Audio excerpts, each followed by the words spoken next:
So you want to be a dentist, but you're unsure if it's the right career move for you. There's plenty of dentists out there who love their job, while there's plenty out there who maybe don't as much. There are some good points and some bad points. I'm just here to share with you what I wish I would have known before I made that career decision. My name is Dr. James Martin, and I graduated from the University of Leeds Dental School in 2016. In this video, I'm going to reveal to you the juicy details that I wish I would have known before I made that decision, that if I could go back in time, I would tell myself right before I applied. In order to do this, we're going to split this video into 3 parts. We're going to deal with what you need to know before you apply to dental school, as in how that process looks. The second part is what to expect during dental school. Part 3 is after dental school, what your career will look like as a dentist, so you know exactly what you can expect whenever you graduate and decide if it is for you. A lot of dentists out there are interested to know just how much a dentist earns whenever they qualify, and that's why, as a bonus at the end of this video, I'm also going to be talking about what you can expect in terms of a salary at various stages in your career as a dentist. Let's start out with what you need to know before you apply to dental school, and also what you need to do, as in how do I get into dental school? That's the very first thing that we're going to address. Well, in order to do that, you obviously have to get relatively good grades in your exams. The most conventional path that people do that is via first doing their GCSEs and then going on to do their A-levels. At GCSE, really what most dental schools ask for is a simple level 7 at English and also mathematics. And then beyond that, they're not too fussy, although you will need to get the minimum grades expected to study specific subjects at A level that we'll come on to later. It is a really good idea to work really hard and get good GCSEs. The better a grades you get, the higher chances that you have of getting into dental school. When I did my GCSEs, it was back in the day where they had letters as grades, and I got 4 A stars, 4 A's, and then I got a C in English literature, and that wasn't really an issue for most universities, although some of them were a little fussier about GCSE grades, and that meant that I couldn't get in to a specific dental school that I won't name, which asked for all A's at GCSE. So that's how far back some of them go. The next step is to do your A-levels. When it comes to your A-levels, most universities in the UK, most dental school universities in the UK will ask for a minimum of 3 A's. Obviously, if you score higher than that, then that stands you in good stead whenever it comes to your application. So what they will also ask for is A's in chemistry. Most of the dental schools would like an A in chemistry. A lot of dental schools out there will also ask for an A in biology too. So it's very good at the very least to study chemistry and biology at your A levels to maximize your odds of getting into university. Remember, whenever it comes to applying to university, you'll apply through the University and College Admission Service, so that's called UCAS for short. When you apply to dentistry, you have to get your application in a little bit early. It's usually around the start of October, it's not the end of January like every other course, so that's something you need to remember. It's a good idea to score really high in your AS levels, because then you'll get good predicted grades, and that's really what the universities are operating off whenever they receive your UCAS application. If they like what you see in the UCAS application, they'll generally invite you to an interview, and that'll be your opportunity to shine in front of the university's one-on-one. It's also good to have some extracurricular activities on your UCAS form. So for example, sports or something artistic, or maybe Duke of Edinburgh or something along those lines, because it makes you stand out from the crowd, and that's what the universities like to see. A lot of universities out there will ask for a week, maybe even 2 weeks of work shadowing. I think that if you get 2 weeks of work shadowing, you will have more than enough to be able to apply to any university and evidence that. And my advice would be, when you go on your work shadowing, really pay attention to what the dentist is doing.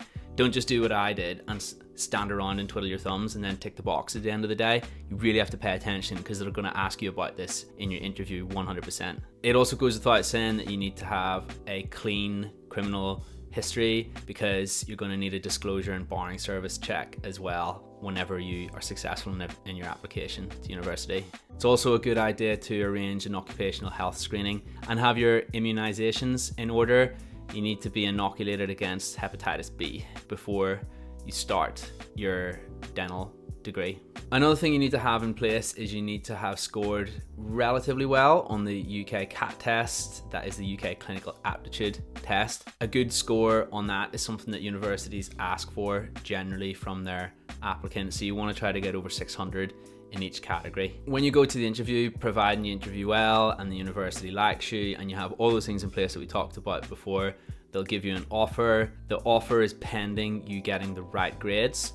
So for example, they will say, right, you can come to university in Newcastle next year, but of course you have to get A in these 3 subjects, and usually that'll include biology and chemistry like we were talking about before. So providing you have all those things in place and you get the grades, then all being well, you'll be able to go and study dentistry at your chosen university. Remember that this list is not definitive. There might be other specific requirements based on your selected university, but definitely from my research, the things that I mentioned in this video broadly covers a lot of the main stuff that most of the universities out there will ask for in order for your application to be successful. There's only 1,100 slots for dentists every single year, and there's over 100,000 applications, so your odds are quite literally close to 100 to 1. I've attached a link below this video which evidences what I've just said, so you can go ahead and look up those stats yourself. Remember that everything that I just said covers the standard and traditional route that most dentists use to get into university. If you don't quite get your grades, there's also the opportunity to get into your selected university via clearing,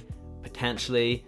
You can also be a postgraduate as well. There's a chance that if you get another degree, that you can then be transferred across to a dentistry degree. There's a certain amount of slots for that every single year. There's a lot of other methods to get in, but certainly what I've just said will cover 95% of people out there. Now that we've covered everything that you need to know before you apply to university, let's talk about during university, the student experience. What's that like? There's currently 16 dental schools within the UK. I went to the University of Leeds and I had an absolute blast. I had a really great time. I think for me, what I really valued was having a city which was pretty big. There was a good hub of activity and a lot of people that were my age. I really enjoyed that. That made the student experience really fun for me. People say that dental school is a lot of work, and it is a lot of work. There's a lot of scary moments when you're a dental student, particularly when you're doing your first film and treating your first patient. I remember the anxiety of that morning just being through the roof, but it's all personal growth and it's a good thing,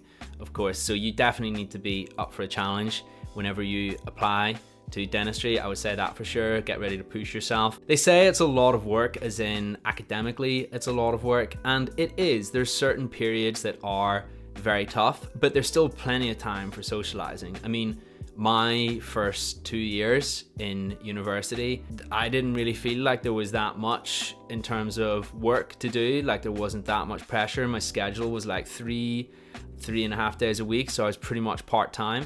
And then I had time outside of that to study and do whatever I please. So there's plenty of time for extracurricular activities. However that looks for you, maybe that's sports, maybe that's some sort of society or club, or maybe that's just going out and having a good time. That is all completely okay. You'll have an amazing opportunity to get a great balance of all those things in there whenever you're a student. So in summary, when you're a dental student, be expected to work hard, be expected to push yourself outside your comfort zone because of those tough moments we were talking about before, treating your first patient, you know, first time you put a drill in someone's mouth. You can imagine there's a lot that can go wrong. So like I say, you got to be made of tough stuff and prepared for that. But at the same time, the trope that you're going to be working constantly and have absolutely no life is just not true. At least in my experience, plenty of time to have balance in there as well. And I would really just say that please get out there, enjoy it as much as possible, join as many societies as you can, meet as many people, be inspired, welcome new ideas, be open-minded, and you'll have an absolute blast as a student. You've already completed the hardest part of dentistry, and that's to get into dental school. Remember we were talking about before,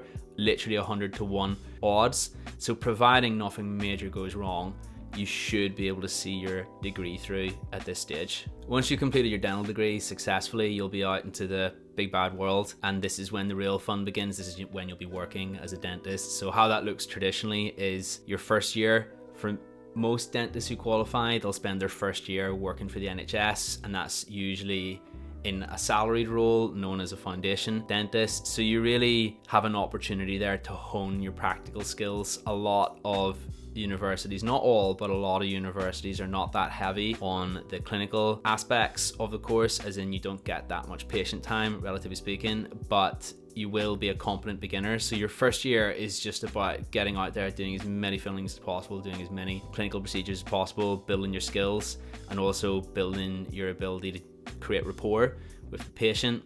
Then after that, what most dentists will do is they'll work as an associate, which means you work for someone else in a dental practice, either private or NHS. Usually most people do a little bit of NHS at the beginning, even when they leave their foundation dentist role. Or the other alternate path that some people go down after their foundation dentist role is to work in a hospital and become what's known as a DCT, or a dental core trainee. That will usually mean that you are performing minor surgery on people in their mouths, of course, and obviously working the odd night shift here and there. After that, you can stay as an associate for the rest of your life if you wish, or you can go on to purchasing a dental practice, which is a whole other entire kettle of fish in and of itself. And when you have your first practice, you may choose to buy more. The sky's the limit. And for some people who really enjoy business, they can mix it with dentistry via that route. One other pro of being a dentist is that there is the potential